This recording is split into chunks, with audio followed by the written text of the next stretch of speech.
Pertama, kita nak kena tahu soalan dia, apa dia tawassul. Tawassul ni apa dia? Tawassul tu apa dia tu? Tawassul ini dia maksudnya dia wasilah. Kita buat satu perantaraan antara kita dengan satu pihak yang lain. Kan? Atawassalu bik, dalam hadis, aku bertawassul dengan engkau. Kan? Boleh tak tawassul? Kita nak tengok nak tawassul apa. Kalau tawassul dengan kawan boleh, ni aku nak pergi jumpa satu orang tu, aku tak kenal dia, hang kenal tak? Aku kenal. Hang tolong perkenal aku kat dia.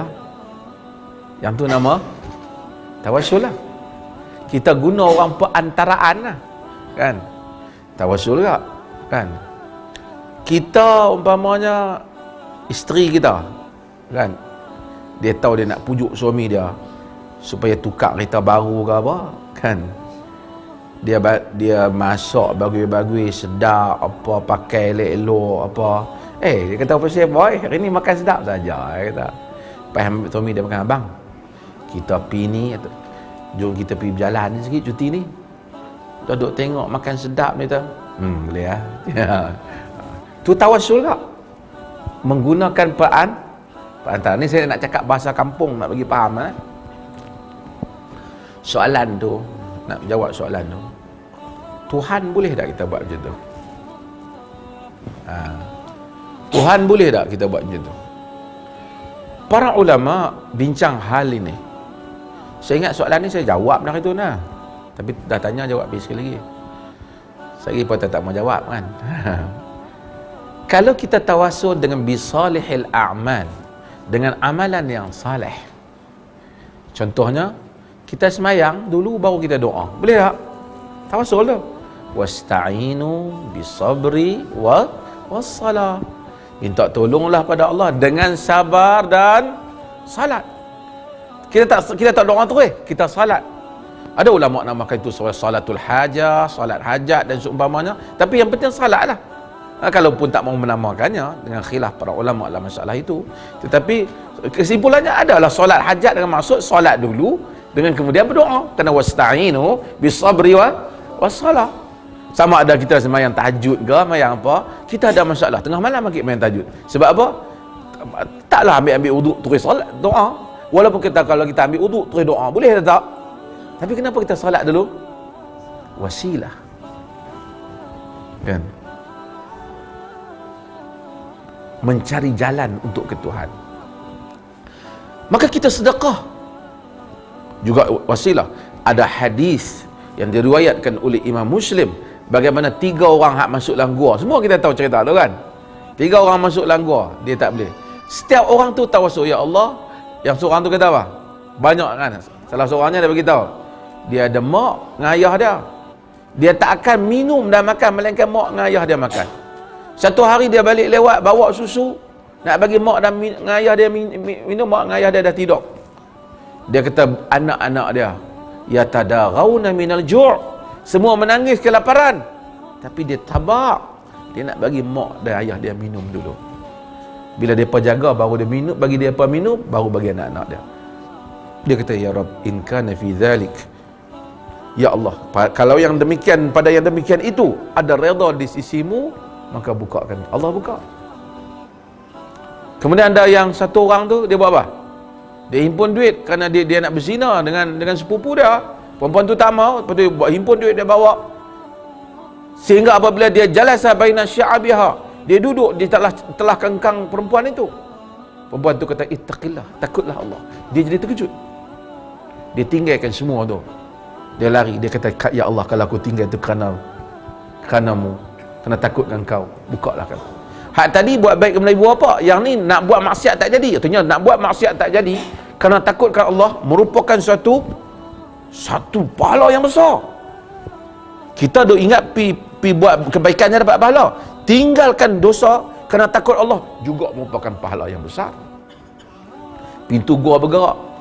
Seorang lagi tokeh, ada pekerja dia, kerja dengan dia, kemudian tak ambil upah, tinggal semua benda tu. Lepas berapa lama mari, dia minta mari habuan aku. Habuan dia tu dia ada jadi apa? Kambing penuh. Jadi harta pun banyak dah. Dia beli tu, dah tinggal tu.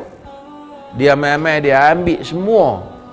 Kambing-kambing asal daripada duit dia yang mana upah dia dulu yang kawan ni kira beli beli saham lah. Pi dengan yang tu. Dia kata, ya Allah, kalau aku bagi dia kerana takut padamu, kau bagi hak dia.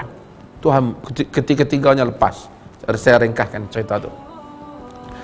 Bab ini dinamakan dengan tawassul bisalihil a'mal. Bertawassul dengan amalan salih. Kita pun banyak mungkin benda. Kita pernah susah, kita tolong orang. Orang minta tolong kita. Kalau tidak kerana Allah Ta'ala, kita tak tolong dah dia. Satu hari kita susah, kita kata, ya Allah. Allah Maha mengetahui, tapi dia suka kita berdialog dengan dia. Kalau kita tak minta pun, kita duduk senyap, Tuhan tahu hajat kita, tapi dia suruh kita minta. Kenapa? Kerana dia mau hamba bercakap dengan dia. Kerana minta itu, wa ma tilka biyaminika ya Musa, apa itu di tangan kananmu wahai Musa? Qala ya asaya, dia datang ke tongkatku. Allah Ta'ala bukan tak tahu tu tongkat Nabi Musa. Pasal Tuhan tanya, Tuhan mau Musa bercakap dengannya. Tuhan mau hamba bercakap dengannya. Tuhan ini Rahman, Rahim, penyayang. Dia mau hamba bercakap, ya Allah, jika aku telah buat sekian-sekian, kalau pada yang demikian itu ada kebaikan di sisimu, ada redamu, maka terimalah doaku, yang tu menyebabkan doamu mustajab. Itu tawassul lah tu. Tapi tak bolehlah kita, ya Allah, aku dah buat baik kat dia pula, kenalah balas balik. Yang tu kau ajak. Minta maaf. Kira Tuhan kita tak cakap macam tu. Ya Allah, macam depa tu tiga-tiga orang cakap, ya Allah, jika pada yang demikian itu, in kana fi dzalika ridak, kalau pada yang demikian itu ada redamu, maka terimalah doa ni. Mustajab. Terutama orang yang pernah duk tudung orang, duk pernah bantu orang, pernah duk benda-benda orang lain susah, kita mustajab. Mungkin hak nak tanya tu, kalau kita pergi sebut, ya Allah, aku bertawassul dengan Nabi Muhammad, hak tu lah kan. Secara umumnya zahir pada hadis-hadis macam benda ni dibolehkan. Walaupun Ibn Taimiyah mempunyai pandangan yang lain, kalau sekiranya setakat bermaksud memohon berkat dengan berkat Nabi Muhammad ataupun dengan kemuliaan Nabi Muhammad. Di dalam hadis Uthman bin Mad'un, apabila satu orang datang, dia telah satu orang rajulun darir, orang buta datang kepada Nabi SAW. Lalu Nabi ajak dia doa, Allahumma inni atawassalu ilaika bi nabiyyika Muhammad nabiyyir rahmah. Ya Muhammad, inni atawassalu bika ila rabbi liyaqdi hajati. Ya Allah, aku bertawassul dengan Nabimu Muhammad. Wahai Muhammad, aku bertawassul dengan engkau supaya Tuhan menunaikan hajatku. Hal ini berlaku perbincangan di kalangan para ulama. Sebahagian mereka kata jika masih di dalam hayat Nabi itu boleh. Sebahagian mereka kata, mereka kiaskan, mereka berdalil dengan peristiwa Al-Abbas, yang mana pada Umar bin Khattab telah bertawassul dengan Al-Abbas dan tak tawassul dengan Nabi kerana Nabi telah tidak ada. Maksudnya orang tu masa zahid, masa hidup, orang tu kita bertawassul dengan dia dan dia telah berdoa pada Allah.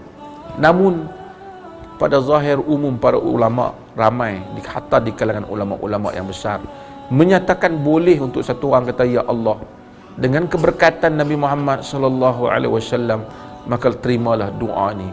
Bukan Nabi Muhammad yang terima doa, dengan berkat Nabi. Masalah ini ialah masalah khilaf di kalangan para ulama. Hatta Muhammad bin Abdul Wahab yang mereka tuduh dia macam-macam tu, dia kata Wahabi lah apa, dia kata dia bagi orang kafir tawassul. Tak benar. Dia sendiri menyebut wahadha min al-masail fiqhiyah khilafiyah. Ini adalah di kalangan masalah fiqh yang khilaf. Selagi mana orang tu tak kata, wahai Muhammad, tolonglah aku, itu lain. Tapi kalau dia kata dengan berkat Nabi Muhammad, maksudnya keberkatan tu Allah juga yang turun. Benda ni khilaf. Di sisi Ibn Taimiyah tak buat. Di sisi ramai juga para ulama khilaf, Al-Izz Abdul Salam dan seumpamanya. Panjang hal ni perbincangan para ulama. Syekh saya Salah Abdul Fattah Khalidi, dia kata, dia nasihat kepada orang awam, jangan buatlah. Takut sekali dia keliru antara minta ke Allah dengan minta ke Nabi.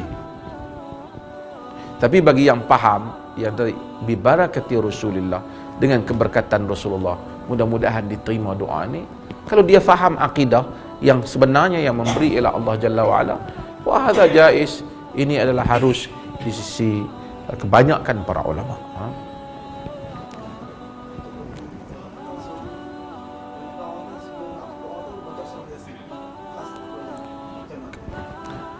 Kalau orang baca surah tertentu kemudian dia bertawassul dengan surah, contohnya dia baca Fatihah, kemudian dia kata, ya Allah, dengan berkat Fatihah terimalah doa ini termasuk dalam tawassul dengan amalan saleh.